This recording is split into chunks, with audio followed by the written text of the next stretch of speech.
ઘોષિત જંત્રીનો વિરોધ કરવા માટે મોટી સંખ્યામાં બિલ્ડરો રસ્તા ઉપર ઉતર્યા હતા।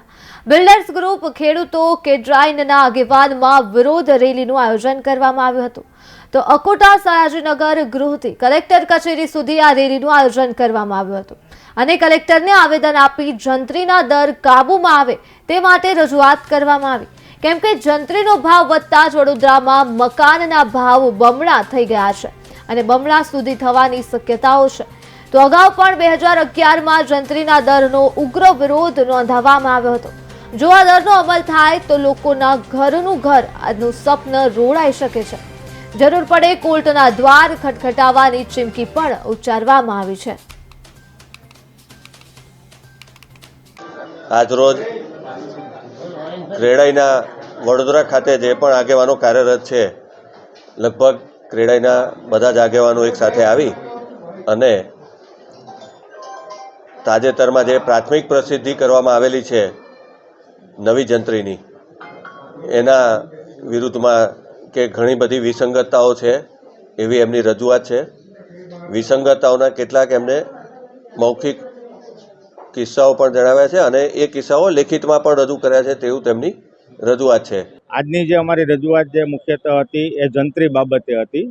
સામાન્ય રીતે જંત્રી શબ્દથી આપણી ગુજરાતની પ્રજા શબ્દથી ટેવાયેલી નથી, એને ખબર નથી। એને એટલી ખબર પડે કે મોંઘવારી, તો આ મોંઘવારીનો જન્મ કરવા માટેનું આ સ્થળ બની ગયું જંત્રી। અને જંત્રી વધવાથી ખેડૂત એની જમીનના જે કાંઈ વેચાણ કરશે એના બહુ મોટા પર્સન્ટેજ છે એ સરકારને ટેક્સ રૂપે જતા રહેશે, સ્ટેમ્પ ડ્યુટી વધશે। પછી આ રીતે થશે એટલે પેઇડ એફએસઆઈ ખરીદવાની આવશે ત્યારે એ પેઇડ એફએસઆઈને લીધે બાંધેલી મિલકત, માનો કે ફ્લેટો છે, હાઈરાઇઝ બિલ્ડિંગો છે, એની કિંમત વધશે। સરવાળે 50% થી 100% જેટલો ભાવ વધારો આ જંત્રી અમલ કરવામાં આવે તો થવાનો છે। મુદત વધારવાની બંને વસ્તુમાં એમણે સહકાર આપે છે। ઓફલાઈન અરજીઓ સ્વીકારવાનું કીધું છે અને 1 મહિનાની મુદત વધારી છે।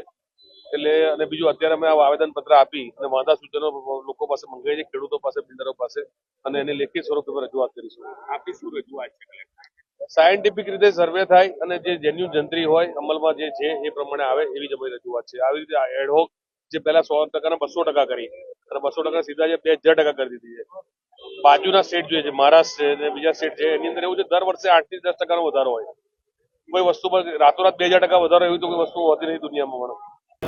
જે હાલમાં જ જે સરકાર દ્વારા સૂચિત જંત્રીના દરો લાગુ કરવામાં આવે છે, એ દરો જોતાં એવું લાગે છે કે વડોદરા શહેરની અંદર ને વડોદરાના અંતરિયાળ જિલ્લાના ગામોમાં કે વુડા વિસ્તારના ગામોમાં જ્યાં 315%થી લઈને 2000% જેટલો જે વધારો કરવામાં આવ્યો છે, એ વધારો કોઈપણ રીતે કોઈપણ સાયન્ટિફિક કે કોઈપણ રિયાલિસ્ટિક સર્વે દ્વારા થયો નથી।